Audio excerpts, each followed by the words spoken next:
Guts and Casca make their way through the forest as Guts criticizes Casca for being a woman. A Tudor soldier then shoots an arrow at Casca as Guts knocks her out of the way. Unfortunately, they are surrounded on all sides by a horde of Tudor soldiers. The Tudor soldiers descend upon the two as Guts and Casca display their superb fighting technique. Realizing that his base troops aren't going to get the job done, Adon calls upon his brother Samson to handle the situation. And you gotta wonder how tall Samson is. I mean, he is just an absolute behemoth of a man. Samson attacks with his great flail, but Guts knocks it back as if it were a game of tennis. Eventually, though, Guts crushes the flail into a million pieces, and charges forward to cut Samson's head asunder. With this small window, Guts implores Casca to run away. Back to her swordmaster, back to Griffith. After she makes her escape, Guts tells the Tudor soldiers that his sword is very dull, but it's 3 times as thick and heavy as a normal sword. So if they don't die right away, they're gonna wish they would have. While Casca gets pursued by the Tudor soldiers, Guts continues his onslaught. Casca eventually gets caught by 3 Tudor soldiers as the situation looks pretty grim. She's physically exhausted and feels powerless in her current condition. And that's the end of episode 13. I mean, there really weren't any changes from the manga, so we don't really have much to talk about. So episode 14 starts off with Casca remembering Guts' words. And this gives her the strength to resist her captors. Now she grabs a jagged stick and jams it into the eye of the man on top of her. And I gotta say, the VA's scream here is just top-notch stuff. It had me rolling in laughter for a little bit.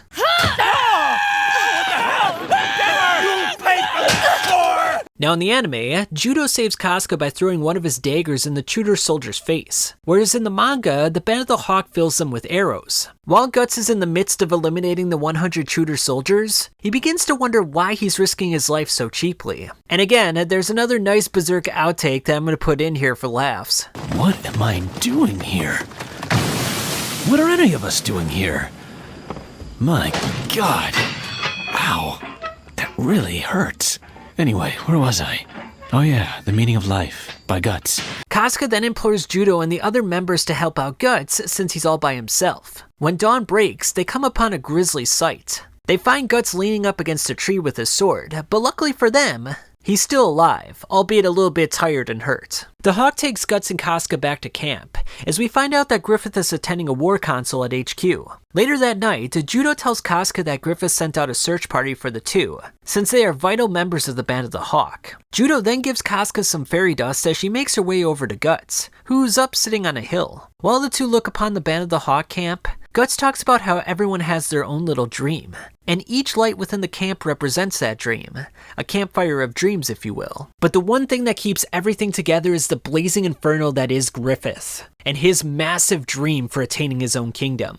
Guts then says that his light is not amongst the thousands here at the campfire, as Casca begins to wonder if he's thinking about leaving the Hawks. Griffith returns to camp early to check up on Guts and Casca, as Casca apologizes for putting her entire battalion in danger. As Guts walks off, Casca then wonders if Guts was serious about leaving the Hawks. Now episode 15 starts off with a battle in front of Doldry Castle. The White Tiger Knights, one of the strongest in all of Midland, is getting their asses handed to them by the Purple Rhino Knights, led by General Bascan. And again, we got a nice little outtake here. Sir, you do realize you're wearing a very, very faggy outfit! No! Now Midland has a prime opportunity to take Doldry since Tudor is on the brink of civil war. Well, in the anime it's a civil war, but in the manga it's a dispute over the next successor for the throne, which I suppose could lead to a civil war, but I feel like those are two entirely different things. I mean, am I wrong here? Civil war implies that the country is actually fighting with each other and killing each other, whereas a dispute for the successor is, more or less a political thing.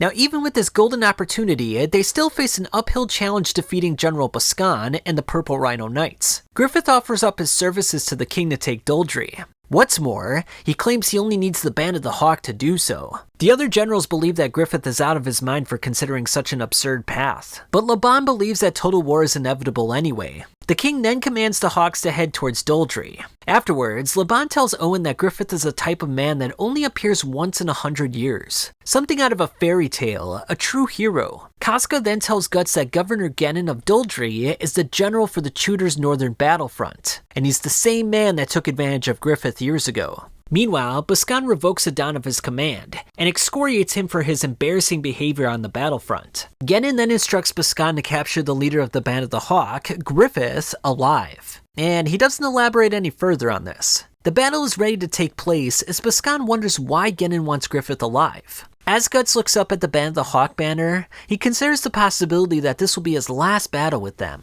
The Hawks Raiders lead the vanguard as Guts cuts his way through the Tudor front line. Boscan heads them off as he knocks off Guts' helmet. Genin then prepares his bodyguards so that he can take command personally on the battlefield. The Band of the Hawk then retreats from the Tudor army, as Genin wants his men to chase after them. The Band of the Hawk then places their backs towards the river, as Guts realizes that Griffith's plan is coming to fruition. With episode 16 starting, the battle rages on at Doldrey, as a sandstorm makes visibility extremely difficult. Casca and her troops use this to charge to the front of the castle to take it for themselves. Adon then breaks out of his cell to stop Casca from achieving her goals. Interesting side note, notice that Adon's armor has many sharks adorned on it. Now, I remember subscribing to Puella from SkullKnight.com. She's a Berserk translator, and in her interpretation, instead of this panel saying Shock Adon, it's supposed to say Sharkadon, which makes a bit of sense when you consider what he's wearing. There's literally sharks on his helmet, his shoulders, his knees, so yeah, it's a very interesting thing right there. Casca's unit engages the Blue Whale Knights as Griffith's troops fight the Purple Rhino Knights. Guts continues cutting down soldiers until General Boscan decides to stop his killing rampage.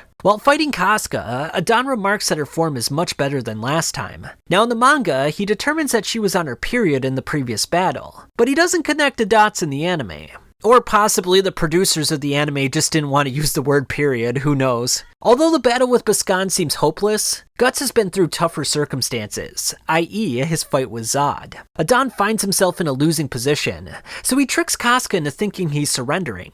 But he uses this opportunity to shoot an arrow into her, an arrow that's got poison on it. Guts' sword then breaks while fighting Boscan, leaving him in desperate straits. Casca gets cornered, but she flips over Adon and finishes him off with a swift blow. Boscan dispatches several soldiers who attempt to help out Guts. Luckily for Guts, Zod, who's standing on a nearby cliff, tosses his massive sword down to his position. Guts then picks up the sword and cuts off the head of both Boscan and his horse. Genin wants his men to fight on, but he soon realizes that Doldrey has already fallen to Casca's troops. The Tudor army flees the battlefield as Genin begs for mercy. Griffith then reveals that he merely used Genin in the past to achieve his ends. He then decides to finish him off by putting a sword through his eye. Casca gets emotional seeing the victorious Griffith, saying that he feels so far away. Guts then picks her up and says, Hey, baby.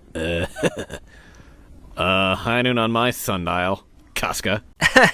He actually says, let's go meet your leader. Guts stares back at the sword and begins to think that that might have been Zod's sword. Off in the distance, Zod says that the eclipse draws near, and that the Demon Kings will descend soon. Now in the manga, he says that the Demon Advent approaches. Small difference, nothing really changes. Now even though Tudor is finally done and away with, Griffith's battle with Midland's aristocracy is only beginning, with the Queen fully intent on killing him.